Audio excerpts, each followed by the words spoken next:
Participant also no here. Okay, shall we start now? Yes, please. Okay, welcome everyone. Thanks to you all to be here. And thanks to Sister Wamo and Dhamma College and Light of Buddha Dharma Foundation International for offering this class, History of Buddha Dharma.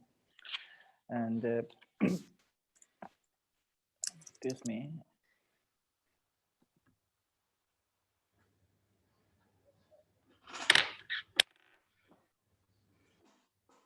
And Sister Wamo, I need want your assistance.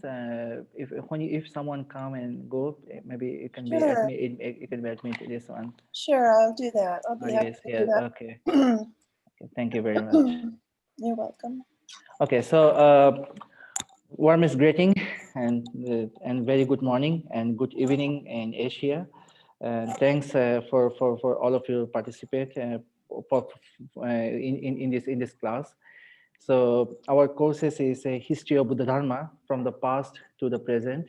So actually it is a vast topic. So I don't think so that we can cover all of this thing material within the few classes, but we like to give some overview from the historical Buddha's journey and to until present now. And I'm Sanjoy Barua Chaudhuri, originally from Bangladesh, but I lived in Thailand for a decade. And I have been in Berkeley, California since February, before this pandemic start. And let me introduce about myself that I completed my PhD in Buddhist studies from Mahachuladampan Rajavidyalaya University last year. And at the same time, I had a year research fellowship with Mahidol University, and I have been teaching in philosophy and history, and also the literature in Mahapajapati Buddhist College from 2015 to until 2020 years. So since since we are going to start the class about based on the Buddha and his legacy. So I would, before we start our session, I would like to invite Bhante Venerable Sumananda, who is all along the way from Bangladesh. In the Bangladesh now midnight. So thanks Bhante for joining this class, and also thanks Ranjan from even it is midnight in India. So I would like to invite Bhante for started the class with the blessings. Namo tassa bhagavato arahato samma sambuddhassa. Namo tassa bhagavato arahato samma sambuddhassa. Namo tassa bhagavato arahato samma sambuddhassa. Homage to the Blessed One, the Old One, the rightly self-awakened One. Imaya dhammanu dhamma patipatya buddham pujemi. Imaya dhammanu dhamma patipatya dhammam pujemi. Imaya dhammanu dhamma patipatya sangham pujemi. By this practice in accord with the Dharma, I honor to the Buddha, I honor to the Dharma, and I honor to the Saṅgha. Sadhu, sadhu. Thank you very much. Actually, in our traditionally in Asia, we say that after blessing we say shadu, shadu, shadu. That means we are highly appreciated and praying gratitude for these blessings. So it's maybe before we start our class, maybe it will be better that if Sister Wamo start to say something, then we can move forward one by one. Thank you. I am very delighted that we are all here together for the first class on the history and the legacy of the Buddha Dharma. Actually, Sanjoy was introduced to us by Bhante Sumananda from Bangladesh, and so we have this great chance that he's with us at Dharma College. And for me especially, our work in India, having spent the last 16 years working in these holy places, to know about the life story of the Buddha and the Saṅgha is very, very important, and especially just to understand the history of the early roots. So I'm very delighted to be here with all of you and to welcome Shantam Seth, who also with Buddha Path has spent his almost, his entire life. Welcome, Shantam, for being with us. It's quite an honor, a real honor for you to be with us because he's dedicated his life to bringing people to these great sites and to leading people back to these tremendously historical places. And for Ranjan too, who works alongside to know the history, I think now we can finally get into the history. And to our friends in Dharma who have joined us today, very welcome into this course. And I'd now like to turn it over to Sanjoy. Thank you, Sister Wangmo. It's a very nice briefing.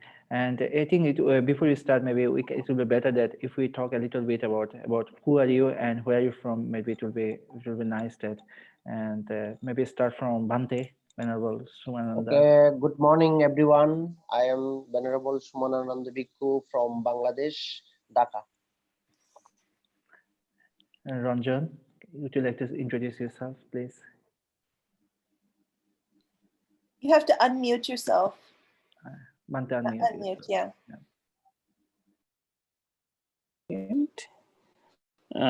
Are you getting my voice? Yes. Hello? Yes. Yeah. Good morning. Good morning, everyone. I'm Ranjan Kumar from Bodh Gaya, India. And I'm working with Light of Buddha Dharma Foundation since beginning in India. Wonderful. And I see that according to our participant list from on my right, and may I ask Robin? Hi, I'm Robin Orsini. I live now for 20 or so years in St. Helena, California, in the Napa Valley. Nice to meet you, Robin. Thank you very much for joining with our class.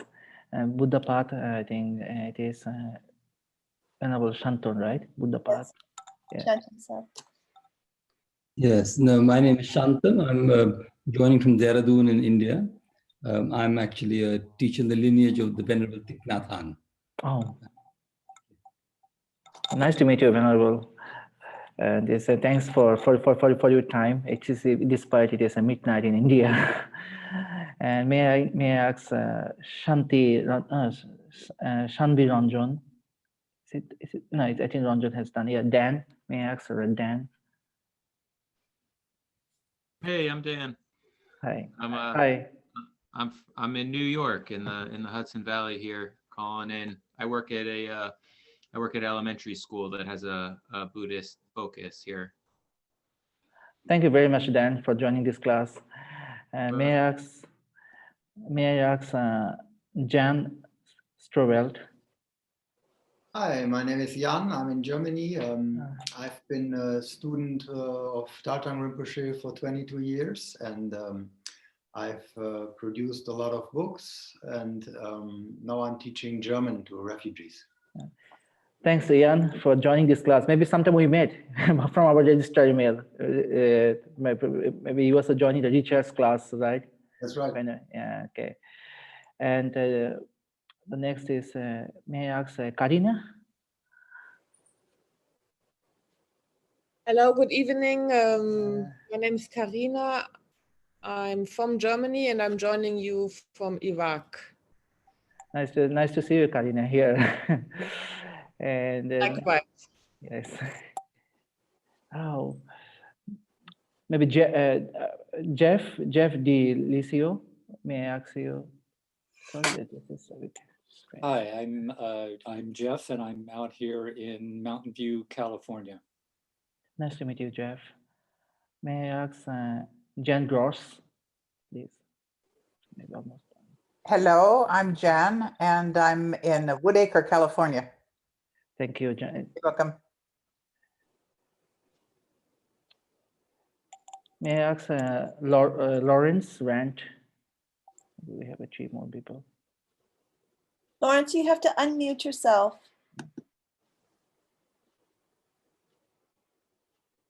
Still, yeah. Okay, can you hear me now? Yes, we can. Yeah. Yeah. Okay.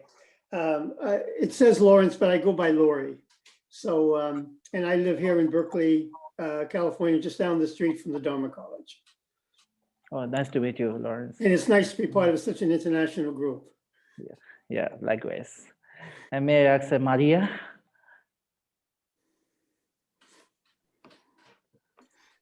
Maria, we can't hear you. I'm sorry. I'm Maria Rocha, and I live in Richmond, California, which is in the San Francisco Bay Area. And I'm new to the studies. I've been a student of Dharma College since for about a year now. And I'm looking forward to learning. Thank you. Nice to meet you, Maria. And the last one, I see a student one. You know, this is from. Can you unmute the name? I see the student. I don't. Maybe it is from middle way school, probably. She may. I'm not sure if she knows. Here I go. Okay. Hi, I'm Claire Ford, and I'm joining from. I'm joining from an office in Dharma College in downtown Berkeley. Hi. It's next to my office. Okay, so welcome everyone, and warmest greeting to you all, and thanks for joining this class. Actually, so well, I'm excited to share this topic. Actually, the first class we are going to talk about the historical Buddha's journey, and this maybe as everyone got this notes, the class notes, you saw that the theme was the emergence of the Buddha and stepping into the new era. Actually, in the beginning, before we back to the historical life story of the Buddha, we should be focus a little bit about the climax and context and cultural history, contemporary the time of the Buddha, and also the pre-Buddhist Indian background. So it is interesting, actually, culturally. I mean, Indian culture, it is a bit you know, historically it was a bit different than the Western culture. I mean, if you look at that world civilization and the history, the three civilizations are well known. One is the Egyptian civilization. It was very old, like it was older than like 5,000 BCE to 6,000 BCE. And Babylonian civilization, present day Iraq or Mesopotamia civilization, it is also one of the oldest civilization, old like from 4,000 BCE. And another one is the Indus Valley civilization, which is also one of the another oldest civilization, and it started from in the bank of the river Ganga and Yamuna. So these two rivers are, interestingly, it emerged from the Himalaya hill, from the different part, and both river the conjoined in near to Allahabad, present the Madhya Pradesh of India, and end up in the Bay of Bengal, present day Bangladesh. And these two rivers, it was all over the Southeast Asia. In China, they call this river Brahmaputra, or sometimes Huangpu River. So it was covered all over the Southeast Asia. And on the bank of these two rivers, River Ganges and River Yamuna, one civilization was flourished. You know, it is called Indus Valley civilization. So this civilization was you know, it is the more than 3,300 years to 1,300 BCE, so before the Christian era, and even before the Buddha's time. So in this time, they have a strong cultural context, and they developed the statue, they developed the philosophical idea, they also developed this culture, developed the architecture, wonderful architecture too. When you look at this, we look at the excavation and the ruins of this place, we can see the beautiful arts from this civilization, and which represents that its glorious past.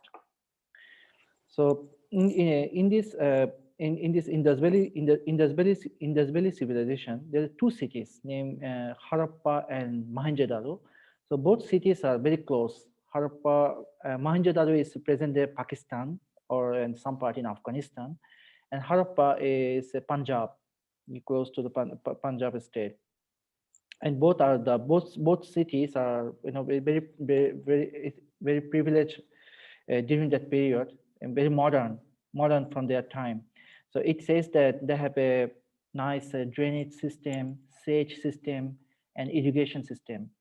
And along with, they also developed some their philosophical and cultural philosophical idea too. So they are, when I say philosophical idea, they developed the concept of karma. They also believe, and they also have some kind of yogic practice, such as the Patanjali yoga and cross-leg posture and the eyes narrowed, the meditation posture. They have this kind of idea was still there. And this city, the Indus Valley civilization, was very developed in their time. Even they also had the mathematics and science too. One of the scholar, Dr. Peter de la Santina, one of my teachers as well. So he is he's very respected in this area. So he mentioned that materially, the Indus Valley civilization was aggregation and exhibited a great degree of skill in irrigation and urban planning. There is evidence that the people of this civilization had evolved a system of mathematics based on a binary model, the same model employed in modern computing. So it is actually fascinating to see that this civilization, the people, how they thought, not only from philosophical idea as well. But yeah, and because of their advanced philosophical idea, it became a bit easier when Buddha came and he started to preach his teaching to adopt to the Indian culture. So you can see that these people, pre-Buddhist Indian time, they also have the belief in God, they believe in three gods, they also believe in the natural power, and such as Indra, they recognize the god of Indra, the god of thunder and lightning, Agni, the god of fire, and Varuna, god of wind. So, and also that they have this idea about nirvana, as is a very common term in Buddhism.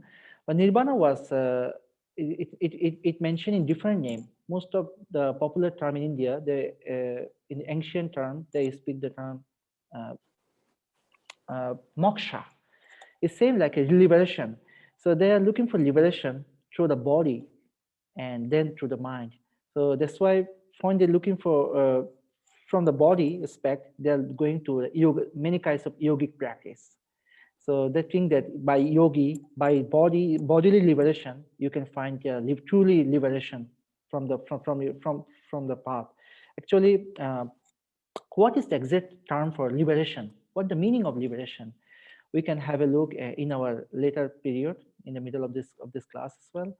And just for your information, that they use the Vedic philosophy, or the people of post-Indus Valley civilization or contemporary Indus Valley civilization, they term the liberation as moksha, vimuksha, vimukti, or mukti.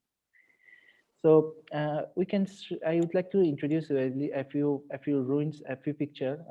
This is the ruins of Mohenjo-daro civilization, that located in present-day Sindh and Pakistan, and you can see some kind of terracotta figures and swastika signs, and some animal structure as well, and some you can see wheel. That means the symbol of the they developed the cart, bullock cart or oxen cart for irrigation. And you can see the power. Maybe I can two tigers, and someone can be dominate this animal. So it is a symbol of their god. So we found this kind of all of this antique from excavation during the time, mostly late 18th century. We are very grateful to Sir Alexander Cunningham from British scholar, who archaeologist as well, who came to India in late 18th century, and he has done a lot of excavation during his period and find out a lot of information as well. And now we are, I think at this point, is it clear? Do you have anyone has any question about the pre-Buddhist Indian culture and civilization?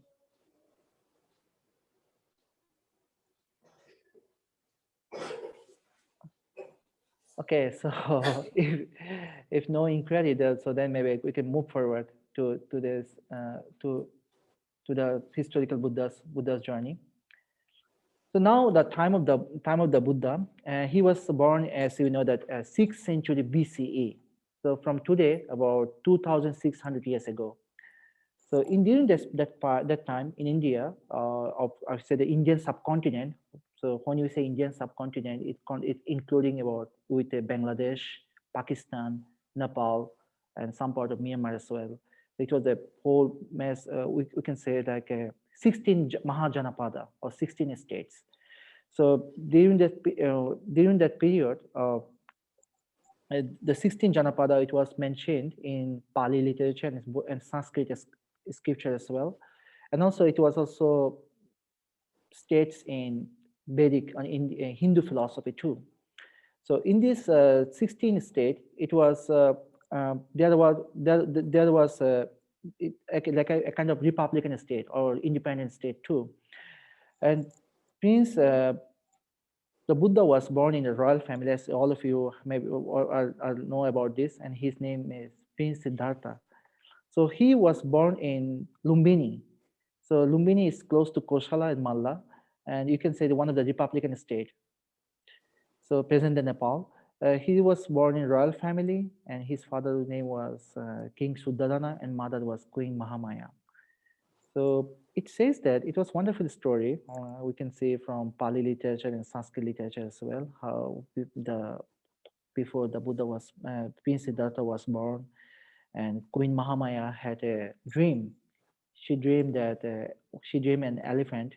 An elephant appeared into her dream, and an elephant walked around her bed for 7 times and being a lotus flower, and through lotus flower, Prince Siddhartha entered to the mother's womb, and after this dream, she informed to her King Suddhodana, and he informed to some royal wise people, and what is the behind of this dream.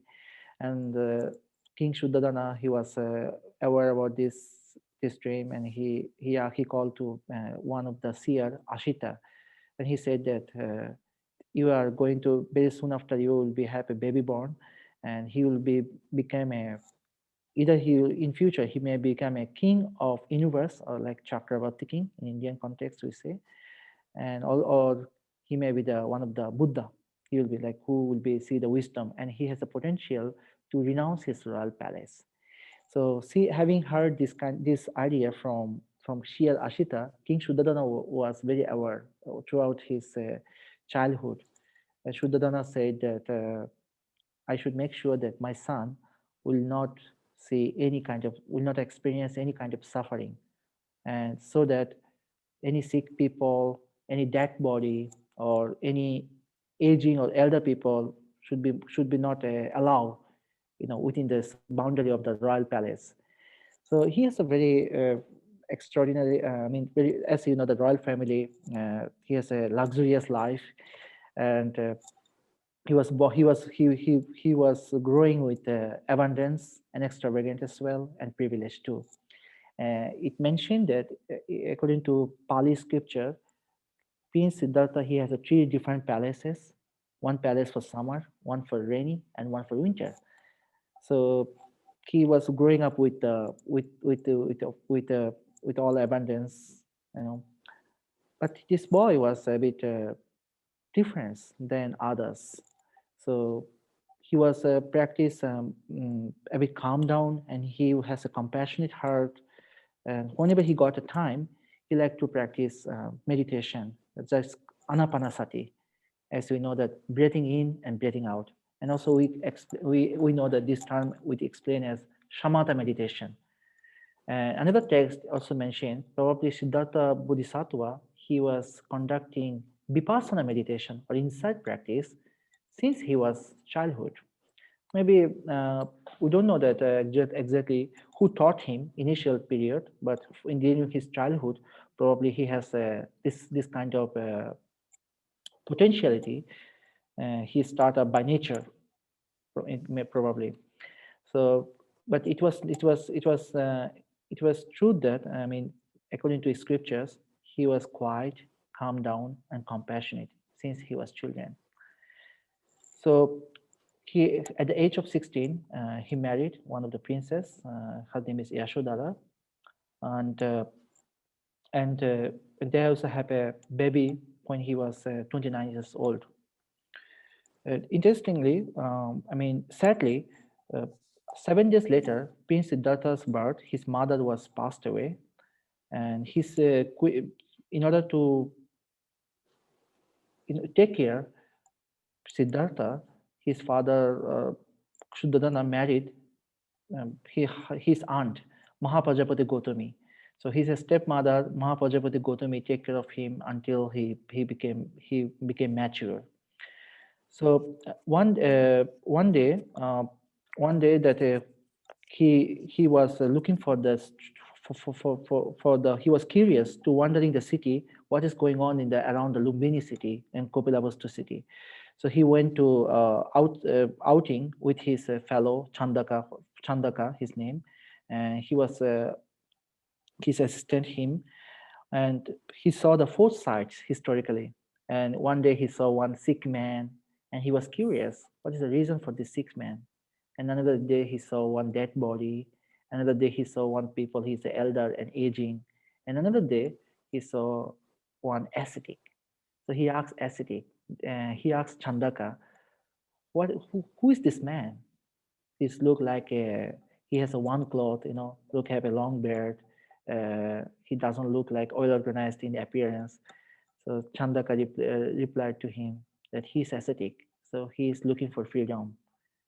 Therefore, he became homeless from household life. So it makes him inside that, okay, what he needs to do. He was curious. So Siddhartha Bodhisattva, he has an inquiry about that. He has an inquiry about what is the truth behind the birth of subject, and what is the truth behind the subject of aging. What is the truth behind the subject of sickness, and what is the truth behind the subject of death? By inquiring the 4 questions, he determined to renounce his household life, and it was a very tough decision for him as a former royal fellow. And yeah, I have a few image. This is the present day Lumbini. I think many of you have been there already. It is the place of Prince Siddhartha was born. We can see the one Ashokan pillar. The pillar was built up by King Ashoka nearly 300 years later, after the Buddhas passed away. And on this pillar, we know this. We confirm this.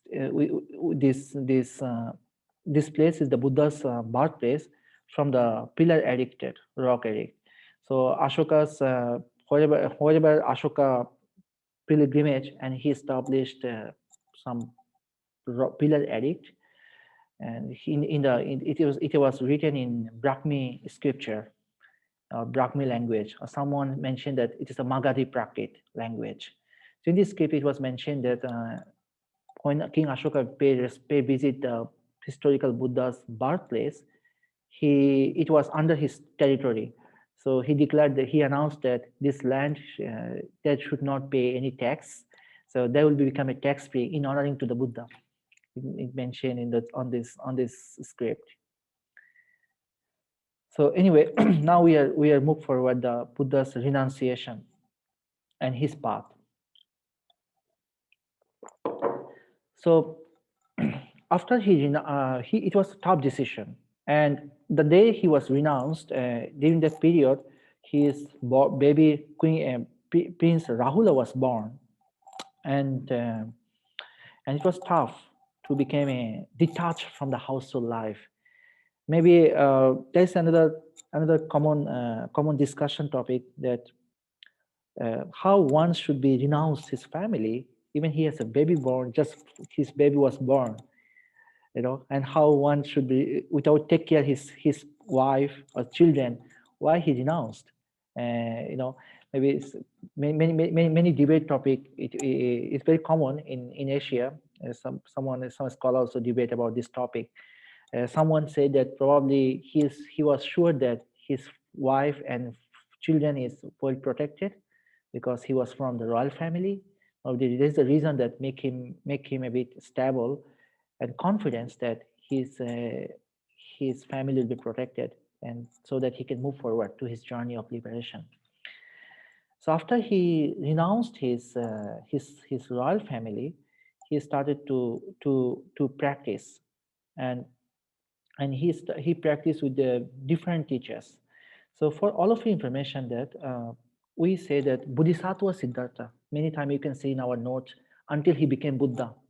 So according to Buddhist term, Bodhisattva, that means it conjoined into two words, different words, Buddhi and Sattva. So if you look at the Pali and Sanskrit and even Tibetan and Tibetan language, there's so many words together within one language. Sometimes it may be a bit strange for you people, for Western as well. That's why there's so many words together. Actually, it's the structure of the language: Sanskrit, Pali, Tibetan as well. Even Bengali language too. So Bodhisattva, the term Bodhisattva, it means Buddhi and Sattva. Buddhi we translate as sixth awakening, and Sattva means being. So it's like a human being, animal being, or unseen being, or seen being. It can be being. So we mentioned the Sattva as a being. So literal meaning is one whose goal is awakening. One of my respected teachers, Geshe-la Professor Lojang Janspal, Venerable Sumananda and Sister Wamo, maybe both of you know it to him, is the Geshe-la. So Geshe-la translated Bodhisattva as an altruistic beings. It can be anyone. It can be me. It can be those who is conducting some good for others. They have a potentiality to become a Bodhisattva. And Buddha, the idea of Buddha, it was a very older concept. Maybe it was pre-Buddhist Indian time. This word was there. So its name means like the fully awakening one. So its root is bu, a boot, a bu. So it means to awake, to perceive, to know. So as we also English, we mention like an enlightened one or awakening one. So the Prince Siddhartha became his destination to become a Buddha. So to become Buddha, I mean, he wanted to be enlightenment, but now it can be questioned: what types of enlightenment he would like to be? So now we are moving forward his practice now. So soon after he renounced his royal family, he was started to practice with different teachers, and he moved from Kapilavastu to Magadha in the present day northern side of India. So he joined with some ascetic groups like R.R. Kalam and Ramputra Rudraka. Those teachers are quite famous during that period. And he was also practicing with a few fellow ascetics someone named Kundanna, Vajra, Bappa, Mahanam, and Asaji. So they practiced the austere practice, and it was a very extreme way, and yoga. And sometimes it was too tough that he stopped eating food. And their idea was maybe through body they will be liberated. So therefore they don't take care about the food. They don't have a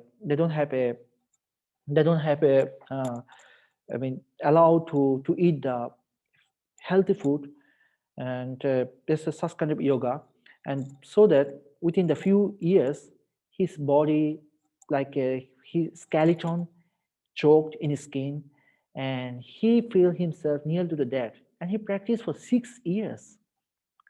So we here one of the picture I added.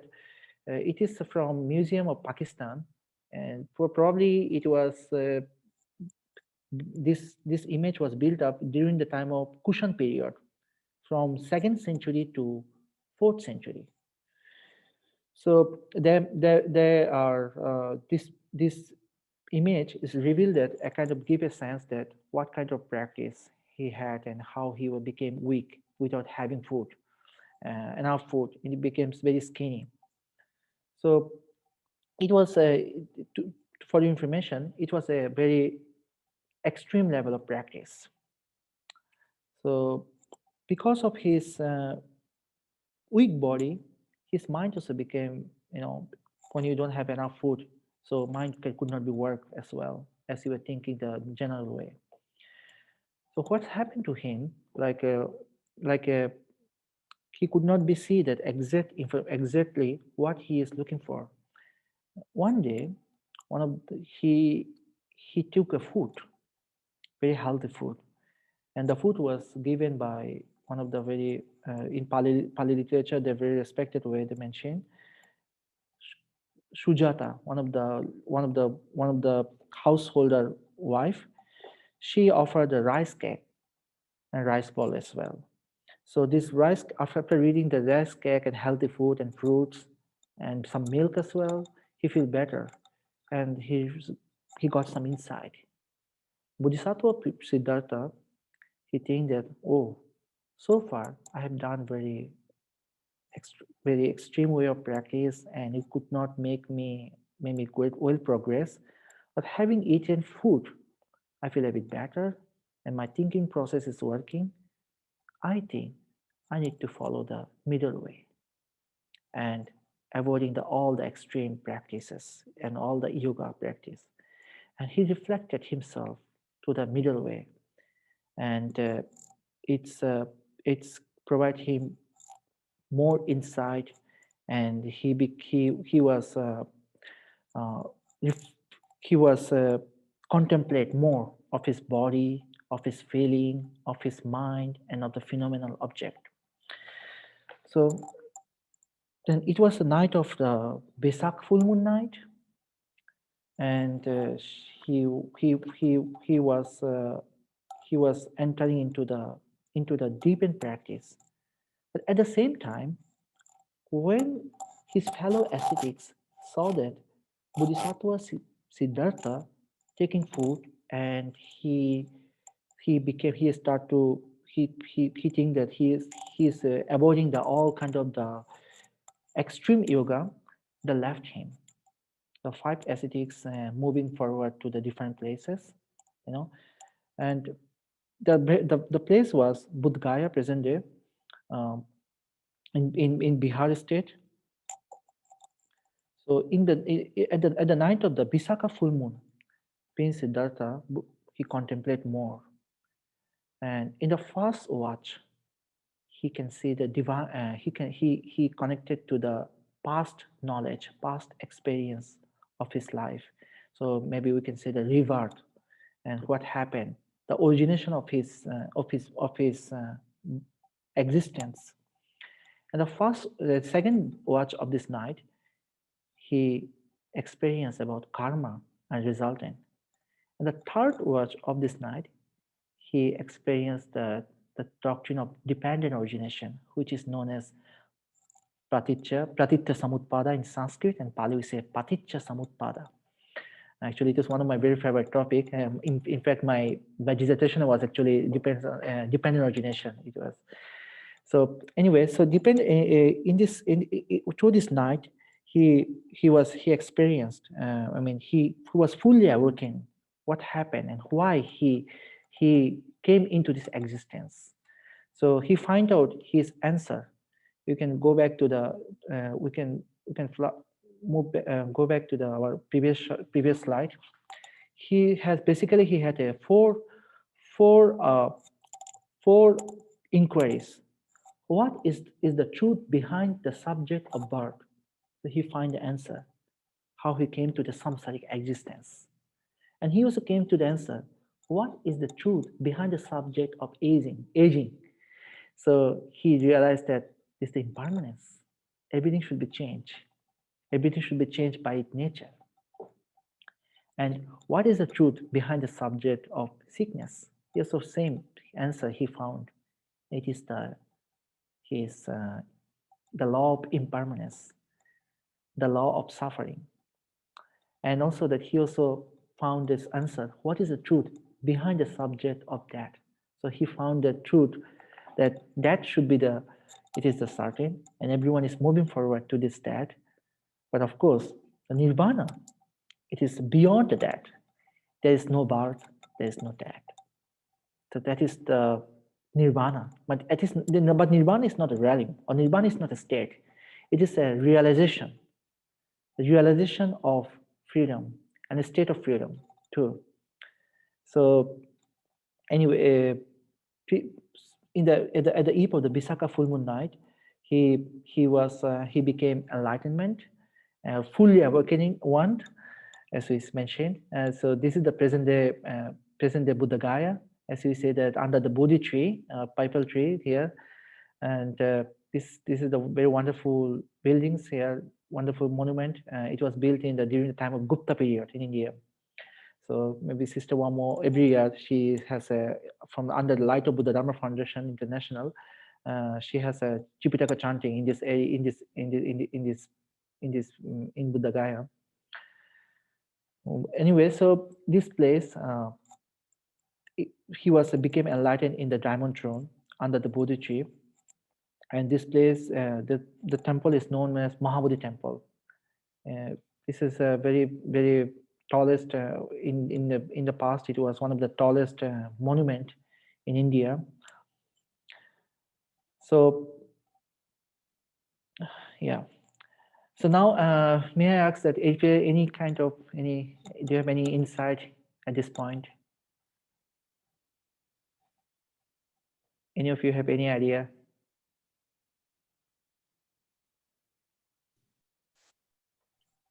May I ask a question? Yeah, sure. Who built this temple? Well, it was built in the Gupta period. Actually, Gupta period was flourished from 2nd century to the 6th century before Pal dynasty. If I'm not wrong, it was built by King Shankaracharya. And also, it was developed and rebuilt by many kings actually later on. Interesting. Huh. Thank you. Yeah, you're welcome. So okay, so now, well, I have one question. Can you share what were the first words that the Blessed One announced after, that point under the Bodhi tree? His first words after enlightenment. Okay, good question actually. Well, according to the Udana, okay, Udana means that the verse of victorious one, Udana text from Pali scripture. We know that we can see that 7 weeks he spent after he was enlightenment, and yeah, after it is a good question. After the Buddha's enlightened, he thought himself that the Dharma he discovered it was very hard to understand, very difficult to understand. Maybe he cannot be teach to the general people. Maybe some people who have a high insight, he could be understood. After he enlightenment, according to Dhammapada, we know another word. He said that because I don't understand 4 noble truths, aneka jati samsara, I have to travel to the samsara for again and again. So it was so nice that I have realized that 4 noble truths.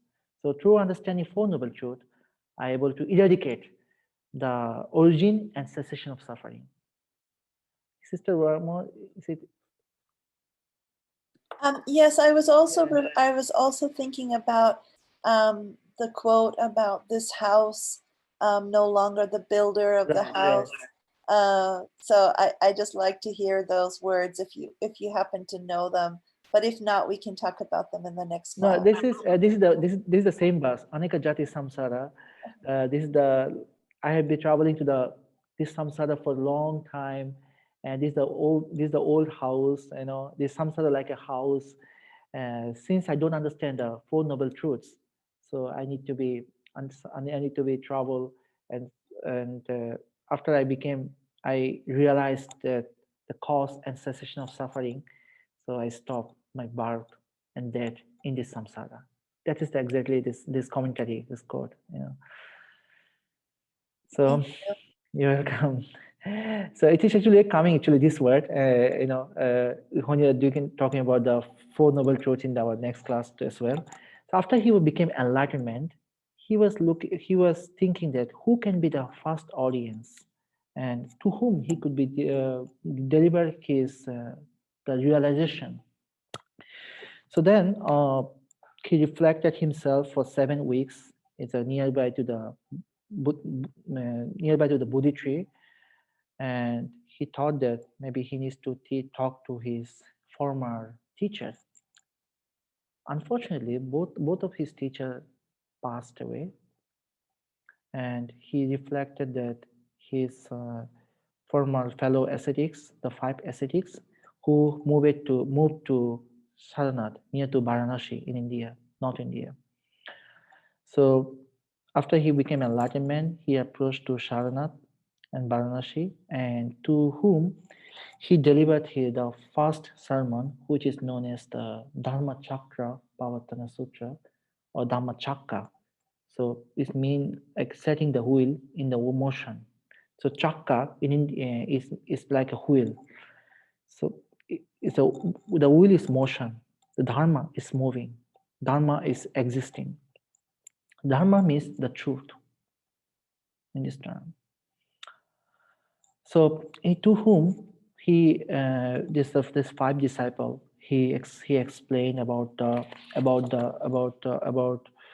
his realization. He told them that what he was realized and what happened to him the night he was enlightenment. So the Buddha explained to his 5 fellow ascetics, since he could not follow the middle way exposition, his thought process could not work as the general people. And he explained to them why he avoid the self-mortification and self-indulgence. As we say in Pali and Sanskrit, the word Atta-kilamanta yugo and Kama Sukhalena yugo. Means Atta-kilamanta yugo, that means self-indulgence, Kama Sukhalena yugo, that means self-mortification. So it was these 2 concepts as based on his personal practice during that period. So self-indulgence, he mentioned as like sensual pleasure, and when he was in the royal life, he could not really see the truth of suffering or the true nature of the life, because he was growing up with abundance, and he was also that he also don't have experience what is the suffering, a true nature of the life, a true nature of the body, human body as well. So it was a life of sensual pleasure, so that he could not understood truly what is the main idea of liberation, and freedom of life, or freedom of mind. And self-mortification, it is also same like during his practice, when he started to practice with the seer Arar Kalama and Ramputra Ruddaka, after he renounced his royal extravagant, he was attached to yogic practice, and it was so extreme level, and those made his body choked, skeletons appeared, weak, and also that vulnerable as well. So he mentioned that the self-mortification is devoted to self-affliction, They are painful, ignorable, and obviously unprofitable. So this thing he mentioned to his 5 disciples, and they became very appreciated what the Buddha was explained to him, the 5 ascetics. So here we can see the one of the picture, the clear picture about the 5 ascetics. It was taken from the Saranath in present-day Varanasi. So where he was in the Deer Park, he mentioned the Dhamma Chakra Pravatana Sutra. So along in this sutra, in the discourse, he also mentioned about the 4 noble truths.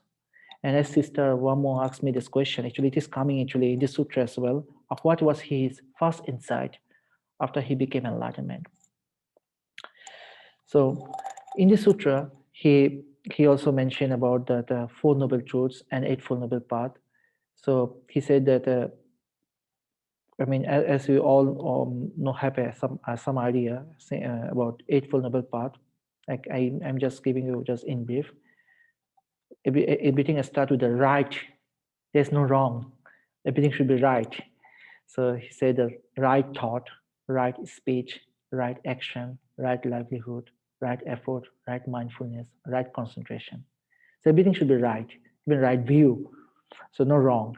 So Buddha said that what is the, we will, in our next class, next session, we will be discuss about this elaborately. But today just we are providing a bit in brief, in general idea.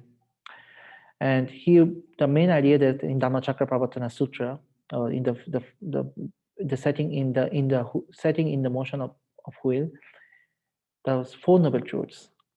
So in the 4 noble truths, he explained what is the truth of suffering, the cause of suffering, the cessation of suffering, and the path that lead to the end of suffering is a central understanding the nature and release from suffering. So Buddha also explained that in this entire realization, he said that after he understood middle way, mostly the middle path, he said that with the arising of vision, insight arises. With the arising of insight, discernment arises. With the arising of discernment, knowledge arises. With the arising of knowledge, illumination arises. Actually, this verses was translated by my teacher, Dr. Bart. You can see while he was traveling to the Saranath, I take this picture. So these are his brief report what happened to in this night of his enlightenment, and he explained to his disciple, to his fellow ascetics, and those ascetics soon after they listen, they are they devoted, and they say the sadhu, sadhu, sadhu. We would like to follow your path.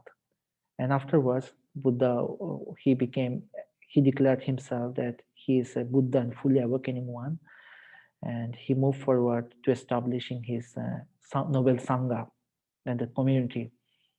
Saṅgha, so community, that means it 4 assemblies: lay people, laymen, lay women, monks, and nuns. So even Buddha also encouraged to the female enlightenment too. So this is my brief introduction about this subject, this class. So I'll be happy that if you have at this point any question, any discussion, you can move forward. I have a question. Yeah, please. This is Lori here in Berkeley. Hi, Lori. You seem to suggest that you're showing some visuals. Are you, during your lecture, were you showing us some visuals that I can't see? Okay, that will be a good idea. Actually, it will be wonderful. I will. Yeah. Have you been on this during this lecture? Yes. Yes. But I can't see them. I don't know why. Oh. Okay. Well, am I the only one? Maybe I don't know. Yes, Lawrence, he's been sharing a presentation, but I think he'll also be able to send this out afterwards. Okay. Recording. Okay. Yeah, I will send it. But maybe just have a look at the link, but he has been sharing it. I think Okay. everyone, is everyone else seeing it? I certainly saw it. I'm getting it. Okay. Yeah, I'm missing something. I don't know what it is. I'll figure it out. Okay. Okay. Okay, I Thank will you. send you. You're welcome. So at this point that we can share our idea, our thought that it will be wonderful to listen to you all.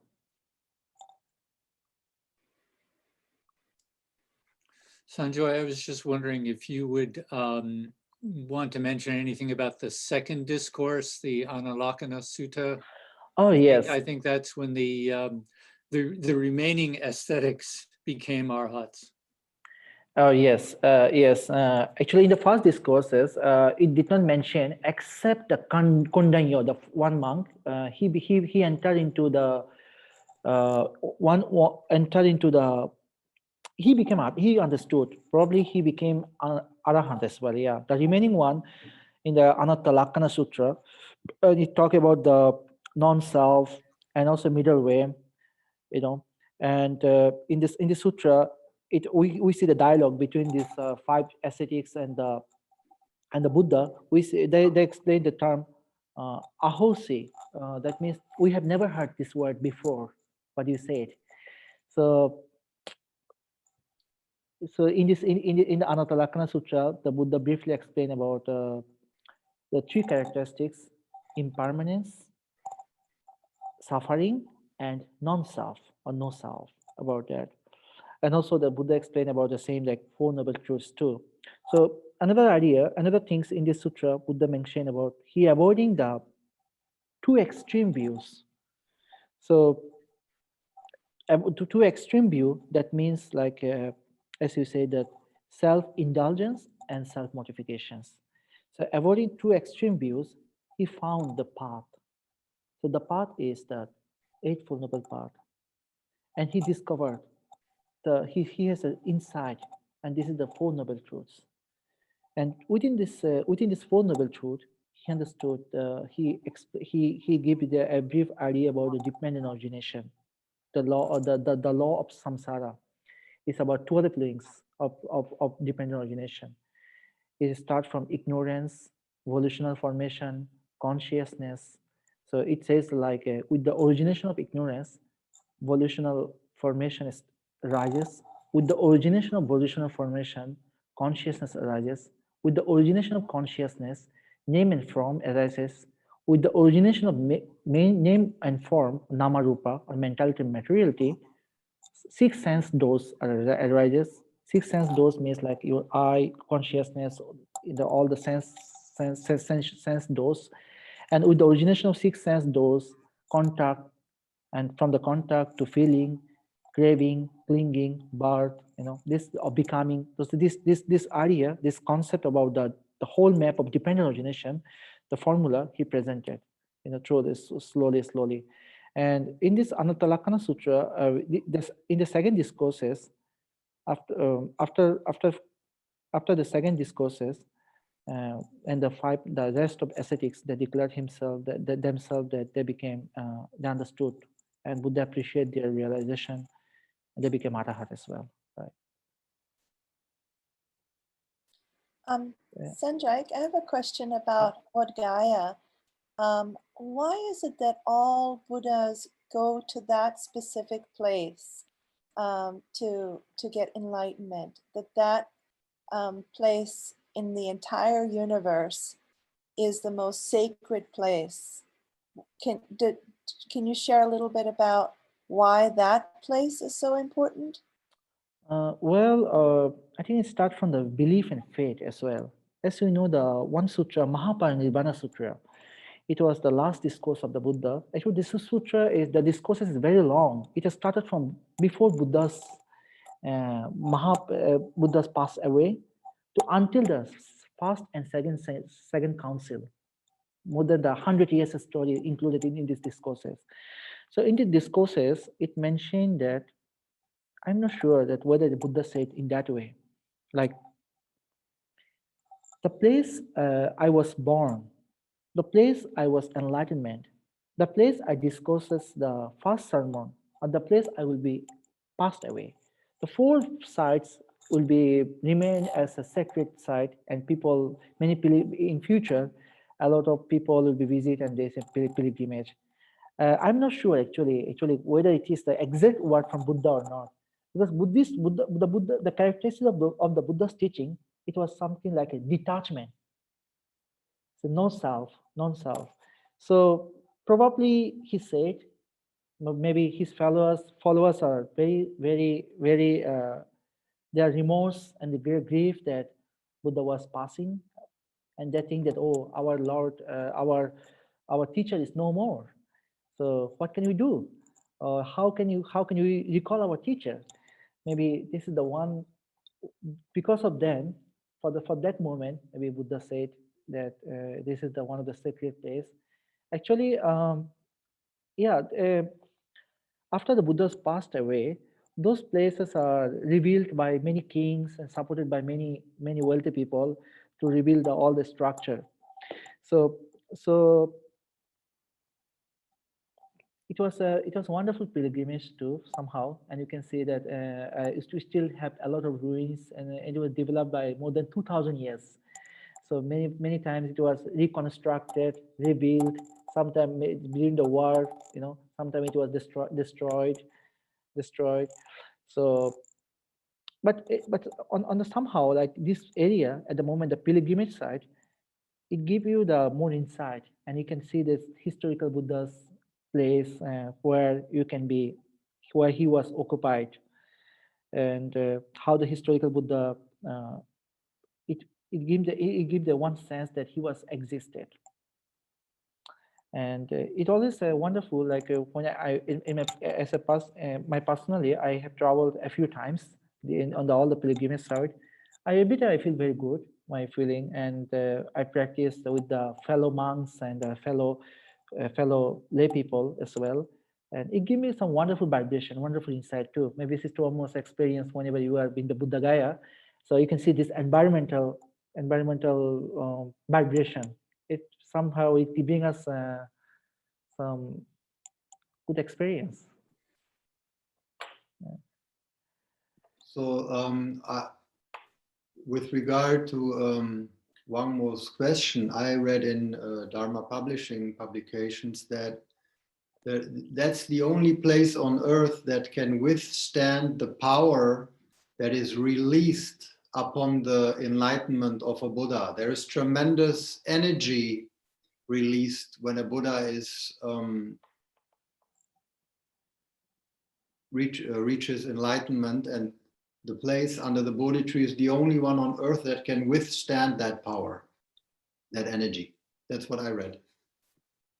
Yeah, right. Actually, and it also mentioned in commentary too. Later on, in commentary, in Mahaparinirvana Sutra's commentary, it was said that same way, like exactly. And Maybe, also, I think the idea of a Vajrasana, the Vajra being indestructible, going back to what Jan was saying, that it's an indestructible place in anywhere in the whole universe. But there's a certain point where the Buddha sat that is indestructible. But maybe if Shantam is online, he can also say something. yeah, the diamond throne, I think. Yes, the diamond throne. Yeah. I'm a skeptic on these matters, so I wouldn't go for the I don't know what do you call it, I'm so sleepy. Sorry, I'm just Sorry, sorry, Shantam, to wake you up. No, I'm listening in, but I think that the understanding that all Buddhas are born in Bodh Gaya, I think that everyone has a seed of Buddha nature in them, and that we can be awakened, in small ways or big ways across the whole earth, in fact, beyond the earth. So for me, it's not just Bodh Gaya. For me, Gautama Shakyamuni was awakened at the Vajrasana at Bodh Gaya, but that doesn't mean that everyone is. And I think there were also causes and conditions which allowed Siddhartha Gautama to be awakened there. And those causes and conditions can be created at any space and time through the universe. But I'm very glad that Sanjoy is doing this. I thank you for doing this and bringing the historicity of the Buddha back. I think that's very important that we emphasize that element. And you're starting with the historical thread, bringing you to the Buddha's birth. It's also, it'd be useful to emphasize that the little period before between the Indus Valley civilization period and what happens at the time when the Buddha and Mahavira are there, what happens at that sort of dark age, some people call. And now politically, there's a lot of movement in India, which you may be aware of trying to claim that period as a place where India was the source of Vedic civilization, etc. So it'll be interesting if you research that and you can share that next time. What is it that actually happened before the Buddha and after the Indus Valley civilization, that period of about 600 years, 800 years. Yeah. Yeah, thank you. you. But thank you so much. And I'm sorry I'm being a bit inarticulate, but I'm quite sleepy right now. Thank you. Thank you for joining it today, even it is a midnight in India. Yeah, it is actually it gives us a big insight and clear information that the concept was there. And I mean, Buddha just came and speaking some different idea like karma or rebirth. It could not be adjust, if but yeah, based on those Indus Valley civilization, this idea like yeah, they have a sort of the concept. But they exactly did not understood what is the liberation or freedom. So Buddha was he provided exact insight what is the exact definition of nirvana and what it should be like this. And it is the state of the mind in a state of reeling, or the state of the some state, some like worldly state. So it's interesting. Yeah, I will also try to provide more information next time as well. Yeah. Sanjoy, maybe again for later classes, but my understanding is that even though, as you've been saying, there were many concepts in India at that time that at least at first glance seemed very, very similar to what the Buddha was revealing. But I think it is important that, if you read the suttas, you start to understand that a lot of what he was saying was really almost as strange to the people of that time as it might be to Westerners here, that his, the way he described karma, the way he described rituals and the way he talked about rituals and beliefs, the fact that he did not have a God, he did not posit a God, he did not claim himself to be a God. And the way that he sort of referenced Brahmins when he was talking in the suttas, sort of co-opting that term in a certain sense. I think it would be fun to get your insight into any of that in further lectures, into just how radical a lot of his teaching really was, even within the context as you've been describing it. Yeah, thank you for your compliments. Yeah, so actually it was a Buddha was I will focus in future lecture as well. And in the Kalama Sutra he said that don't believe my word, please use your wisdom, and don't take everything what you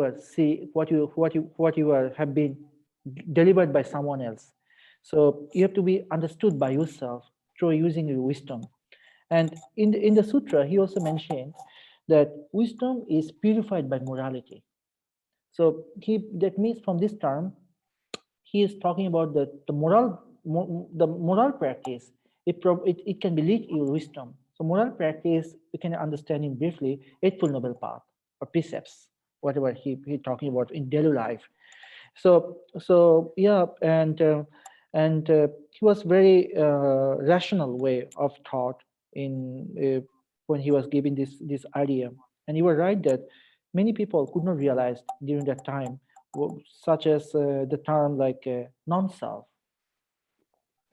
It's a bit complicated concept. What is non-self? What is what how it can be make sense to the general practitioners. So yeah, so based on the many climax and many people's interest, people's problem, most of the sutra was delivered by the Buddha after whenever he started his journey for 45 years throughout the India.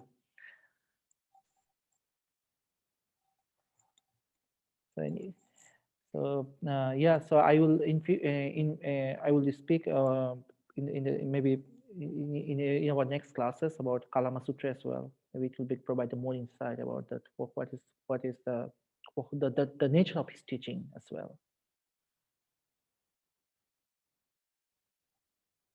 Maybe our time is a bit.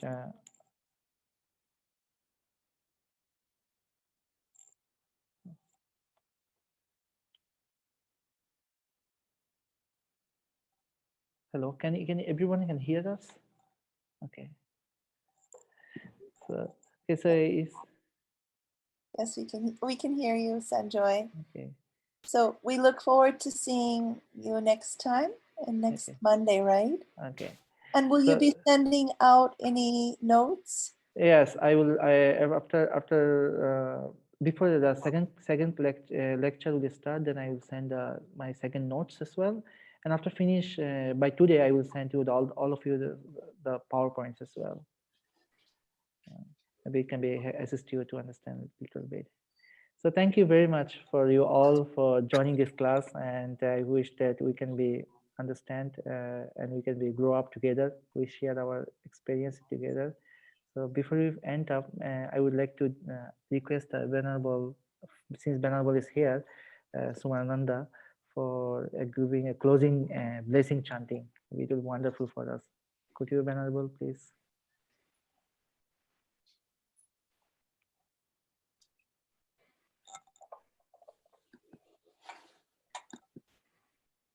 Bhante, can you unmute? Yeah, okay. Thank you, Bhante. So thank you very much, Sanjay and everyone. I would like to sharing our metta blessings to all of you for your kind attention. Aham averahomi abapajjahami anigahomi shukiyatanang pariharami. May I be free from animosity. May I be free from oppression, and may I be free from trouble. May I know the grace of the well beings. May all beings be happy. May all beings be happy. May all beings be happy. Sadhu, sadhu, sadhu. Thank you very much, Bhante. Thank you. Thank you. See you on. See you next See you month. next class. Thank you. Thank you.